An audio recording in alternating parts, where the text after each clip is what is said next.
Hello and welcome to part two of the car detailing website. The content that we'll be going over will be our team name and logo, the contributions of each person.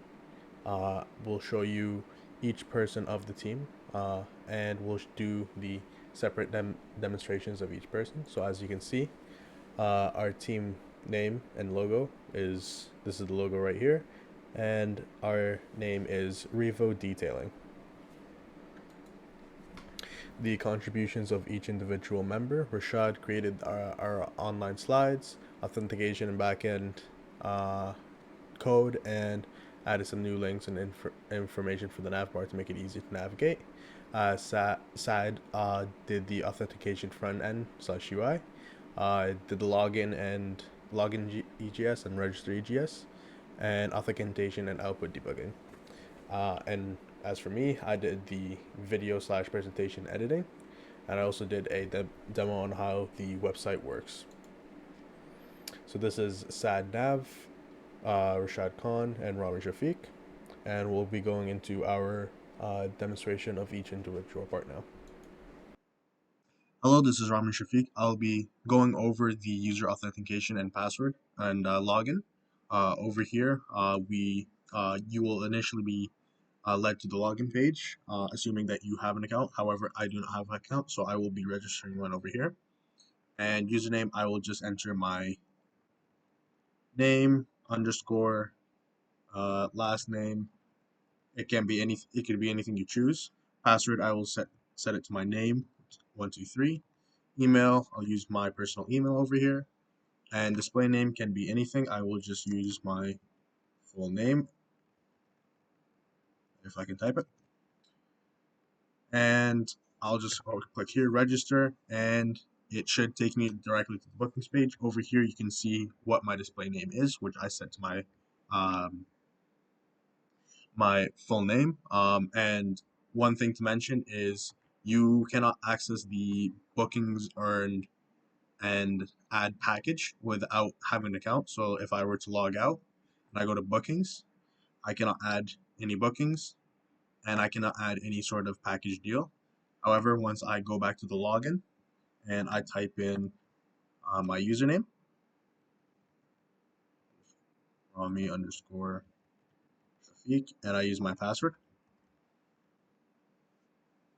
you see I'm logged back in and I can back add packages and the bookings right away.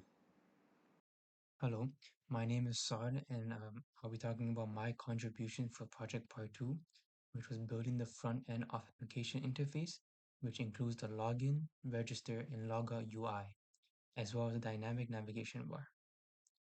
So to start off, first I worked on the navigation bar inside the main underscore nav EJS file. My goal was to add all the UI elements needed for authentication while keeping the existing site design the same. Here you can see the HTML for a nav bar, which displays the logo, brand name, and the main links throughout our website. So the home, packages, and content. Below that is the authentication section, which I wrote using an EGS conditional to check if a user is logged in using this type of display string name. This condition is evaluated by the backend once authentication is implemented. If the user is logged in right here, then the navbar shows a welcome message and a logout button. You can see that logic here. So this will show once you're logged in, this will show welcome with a logout. If the user is not logged in, so the else statement, I show the login button using the else block right here. And each of these have their own font awesome implementations. This completes the dynamic authentication UI in navbar. Once the backend is connected from my partner, this will automatically update depending on whether the user is authenticated. So for part 2 of my contribution was the login.egs file. Once again, this is strictly front end. It contains the basic form fields for entering a username and a password. As you can see, type of text, form control, name, username, and a placeholder enter username for accessibility, and then the requirement. And once again, another one for the password. I also added a link for users who don't have an account yet, so to register. At this stage, the form only displays the UI. The backend handling of authentication will be completed by my teammate Rashad. And next, I did some of the register.egs file for the front end.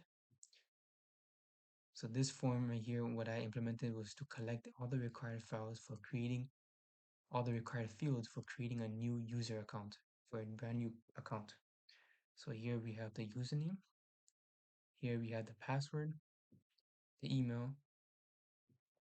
and the display name. Just like the login form, this is UI only. The backend logic for inserting new users and password hashing will be done by my teammate Rashad.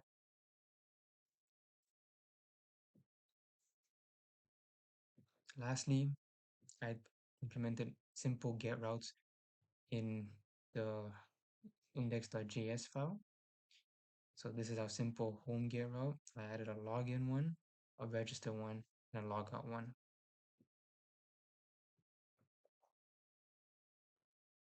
And as of right now, since I only did the front end, the logout route only just directs back home. When the backend authentication is connected, these route will display the logged in user's name appropriately. This summarizes my contribution. I completed the full front end implementation of the authentication interface, including the login and registration pages, a dynamic navigation bar, and the associated routes. This prepares the project for the backend authentication logic that will be added by my teammate Rashad. Thank you. Hi, my name is Rashad, and this is my contribution for project part 2 of our card detailing website. So my part was to enable authentication. So starting off right here, you can see for bookings, let's just do a quick run through. We can see that we're not logged in currently. As we see, it's asking us to log in here. So we can't edit, change, or delete anything in the bookings area, in our bookings CRUD. So if you go here, hit login, you can register or log in with credentials already stored in the database, which I'll explain later. So I already have an admin login. So if I here go and log in, we can see that add booking shows up, edit, and delete. So we can go ahead and add a booking. We can edit this booking, or we can go ahead and delete it. The same goes as well for packages. I also added it for packages here. If we weren't logged in, it wouldn't show us add, edit, or delete. As you can see, if I go right here and hit log out, add package, I can only view it, right? So let's explain how this works in the code. So if we go over to our user.js file, we start from the top. So you can see here that this file essentially just defines a user model for our MongoDB database using Mongoose. At the very top, we import the modules we need. So Mongoose is for creating schemas and models. Passport-local-mongoose is a library that we installed, which helps us handle usernames, passwords, and login authentication. Next, we create a user schema. So this basically is a blueprint that describes essentially what a user's data should look like. Inside this schema, we defined several fields. So first we have username, which is a string. It can't be empty and must be trimmed. So that's what we require for it to be with true. So the required message will show if someone tries to submit a form without it, it won't let it go through. And then for email, it's also required string trimmed with the default empty value. Display name is also the same as well. It's required. Created is a date when the user is first created. It automatically gets set to the current date. And then updated is the date when the user is last updated and also defaults to the current date. So there's a commented out password field because we don't manually store passwords here. Instead, we the passport-local-mongoose library handles the password hashing and authentication for us. So after schema, we define some options for passport-local-mongoose, including a custom error message when password is missing. Then we apply the plugin to the schema with user.plugin passport local mongoose options, which is right here. This adds useful methods like register, authenticate, and automatic password hashing. Finally, we export the module with module.exports user, and this just makes the user model available to the rest of the app, like for app.js. So in our app.js, this part of the project is responsible for configuring the database and setting up authentication with Passport. So first we import all the modules we need: Mongoose to connect to MongoDB, the database configuration file, Express Session for managing user sessions, Passport and Passport Local for authentication. We connect Flash for showing login error messages, and CORS if the app needs cross-origin access. We also set up Express with var app express right here, and then we load the user module, which we need for authentication. So again, here we're connecting our MongoDB. We create a reference to the MongoDB connection with let MongoDB equal Mongoose connection, and we attach two listeners here. So an error listener that logs connection errors, and a success listener that logs when the database connects successfully. And then we're just setting up the session again here with app.use session. This allows the server to remember which user is logged in as they navigate between pages. Secret is used to sign the session data by default, and right here we see this line right here, which is set to false, means that we don't save empty sessions.